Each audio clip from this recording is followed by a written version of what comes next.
Ya baik, assalamualaikum warahmatullahi wabarakatuh. Selamat siang atau selamat malam buat kita semua. Di sini kami dari tim Mekatronika. Kebetulan ada proyek akhir yang diampu oleh dosen saudari Ibu Nina. Kebetulan kami kebagian yaitu mesin pemilah kaca. Di sini kami beranggotakan 3 orang. Ada saya sendiri dengan nama Dwiko Edward Wahab dengan NPM 2114-2010-04. Kemudian ada rekan saya siapa? Alexandre Del Piero Pereira Santos 211-41-93-001. Oke, yang terakhir saya Giran Azra dengan NPM 2114-19-10-16. Baik, kebetulan saya dapat giliran yang pertama yaitu untuk menjelaskan abstrak dan juga kajian pustaka. Ya baik, Bismillahirrahmanirrahim. Di sini saya akan menjelaskan mengenai abstrak daripada rancangan mesin pemilah sampah kaca yang berbasis Programmable Logic Controller atau yang sering kita dengar dengan PLC.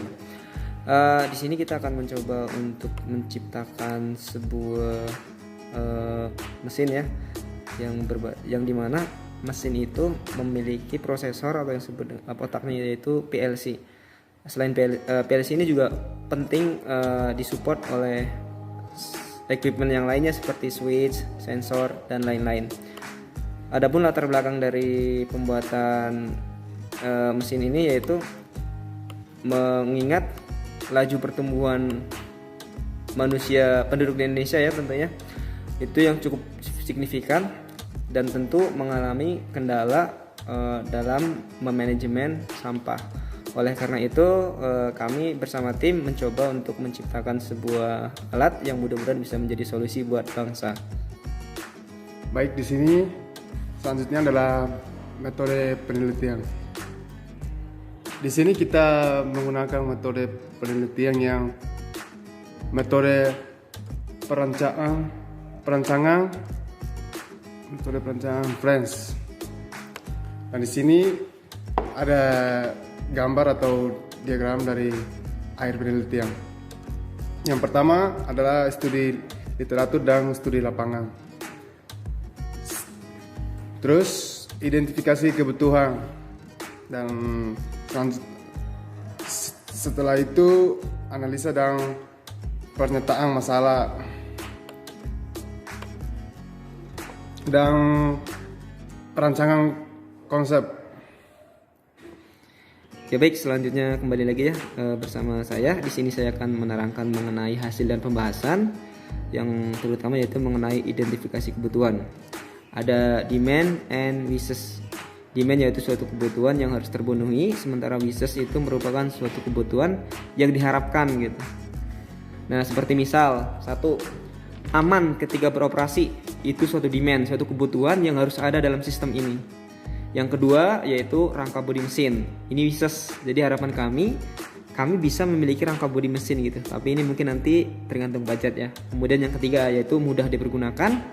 Itu juga wishes. Yang keempat ada bahan bakar tidak boros. Kalau bahan bakar tidak boros itu merupakan demand atau suatu hal yang harus kami penuhi gitu. Kemudian yang kelima ada desain ergonomis untuk mempermudah pengoperasian. Mungkin nanti teman-teman bisa lihat di slide-nya. Kemudian yang keenam ada mesin tidak bising. Memang harapan kami, rancangan kami ini menciptakan mesin yang tidak bising gitu.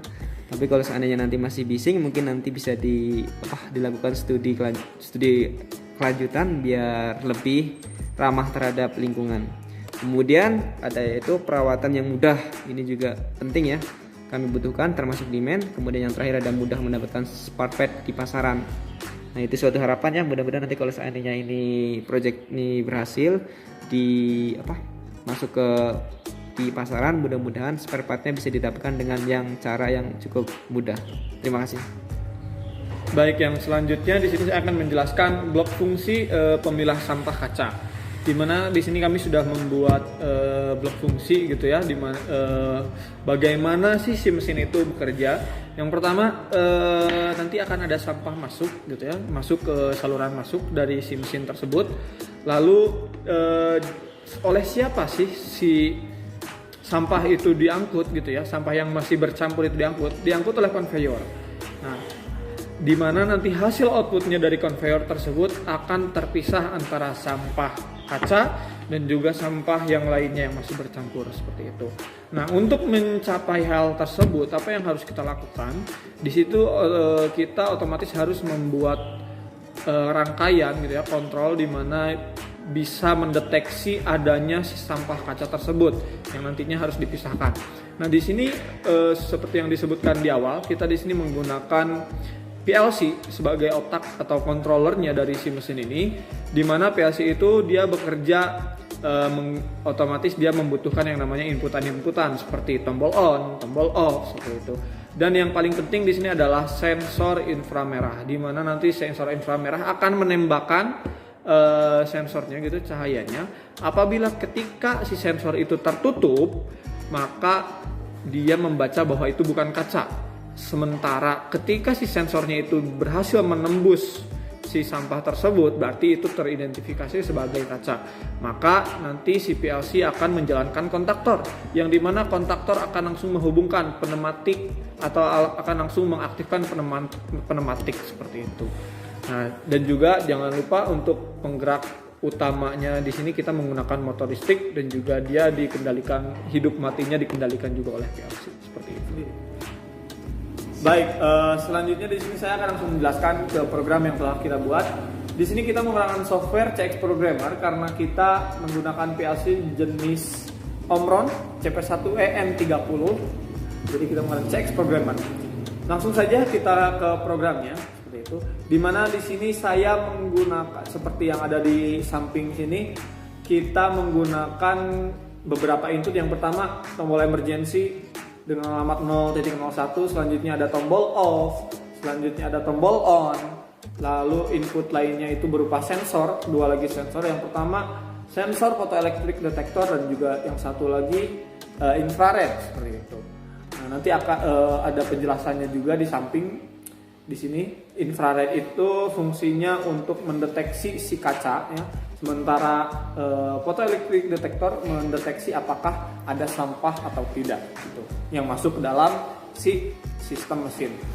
Oke, selanjutnya ada beberapa output juga yang kita gunakan di sini. Di sini kita menggunakan 5 output ya, di mana 2 output di sini adalah penggerak, yaitu konveyor atau mesin konveyor itu bergeraknya oleh motor listrik dan juga oleh pneumatik untuk mendorong sampah tersebut. Nah, sementara yang 3 output lagi di situ kita fungsikan sebagai lampu indikator. Oke, langsung saja kita simulasikan seperti apa sih gitu program yang telah kita buat. Yang pertama kita simulasikan terlebih dahulu. Oke, di sini saya akan menekan tombol on. Ketika tombol on ditekan, maka main relay di sini akan aktif sehingga bisa rangkaian di bawahnya itu dia bisa aktif juga seperti itu. Saya tekan karena ini push button, otomatis dia akan lepas kembali seperti itu. Nah, tapi di sini kita ada pengunci sehingga si main relay akan tetap aktif. Selanjutnya ketika main relay aktif, ini juga akan aktif. Nah, bisa dilihat di sini, bentar saya pause dulu ya. Bisa dilihat di sini ketika sensor PED atau photoelectric detector dia tidak mendeteksi adanya sampah yang masuk ke dalam, maka dia akan menghitung timer. Fungsinya untuk apa timer di sini? Jadi ketika dalam waktu 2, di sini ada keterangan 250, artinya dalam waktu 25 detik apabila tidak ada sampah yang masuk ke dalam mesin tersebut, maka mesin akan mati dalam keadaan empty atau tidak ada sampah seperti itu. Nah, tapi kan di sini ceritanya kita ada sampah ya, sehingga di sini saya buka. Jadi si timer tidak menghitung. Oke, kita mulai lagi. Nah, ketika ketika dia mendeteksi adanya sampah si photoelectric detector ini, maka konveyor akan berjalan maju. Nah, ketika konveyor berjalan maju, otomatis dia akan mengangkut sampah-sampah. Lalu si sampah-sampah ini pasti diantaranya ada yang namanya sampah kaca. Jadi ketika ada kaca, si sensor infrared ini dia membaca, oh ada sampah, sehingga dia mengontak, menggerakkan pneumatik, langsung dia menggerakkan pneumatik untuk mendorong si sampah kaca tersebut keluar dari konveyor yang nantinya bisa masuk ke wadah atau kemana seperti itu. Nah, jadi ketika misalkan saya ulangi lagi, di sini ada sensornya membaca ada kaca, dia akan mengaktifkan pneumatik. Nah, tapi kenapa konveyornya masih tetap berjalan, tidak berhenti, langsung pneumatik mendorong seperti itu? Karena itu semua bisa diatur di bagian mekaniknya, seperti apa keinginannya seperti itu. Selanjutnya di sini ada lampu indikator, bisa dilihat di sini dalam keadaan mesin menyala maka lampu indikator pun akan menyala. Baik, terus di sini rangkaian sedang aktif gitu ya dan tidak ada sampah, tapi saya di sini ceritanya sedang ada sampah gitu ya. Oke. Jadi ketika misalkan rangkaian sudah aktif seperti ini, lalu dia tidak si PED-nya ini, PED-nya ini mendeteksi tidak ada sampah yang melewat, maka di sini akan berjalan menghitung selama 25 detik dan apa yang akan terjadi mari kita lihat bersama. 5, 4, 3, 2, 1. Oke, bisa dilihat di sini konveyor tidak kembali aktif dan juga pneumatik pun tidak aktif karena dipotong di sini oleh NC dari sang timer gitu. Nah, jadi dalam 25 detik ketika tidak ada sampah yang lewat maka konveyor akan mati dan lampu indikator MT di sini akan aktif. Baik, seperti itu dari program yang telah kita buat. Selanjutnya untuk penjelasan selanjutnya, kesimpulan dari program yang telah kita buat akan dijelaskan oleh Alex. Terima kasih. Oke, baik, di sini kesimpulannya dari hasil konsep perancangan mesin pemilihan sampah kaca otomatis ini telah didapatkan sistem dan komponen yang memenuhi semua demand. Tapi ada beberapa poin khusus yang tidak terpenuhi seperti poin rangka, bida mesin dan mesinnya yang tidak bisa. Di sini pun merasa masih banyak dari yang jurnal yang kami buat. Dari kami harap kedepannya juga bisa menjadi pelajaran bagi pengembang selanjutnya untuk membuat perancangan mesin pemilihan sampah kaca dengan lebih sempurna. Ya baik, demikianlah pemaparan dari kelompok kami mengenai mesin atau rancangan mesin pemilihan kaca. Apabila ada tutur kata atau suatu kesalahan yang mungkin sulit dimengerti, kami mohon maaf yang sebesar-besarnya. Wabillahi taufiq wal hidayah. Wassalamualaikum warahmatullahi wabarakatuh. Terima kasih. Oke.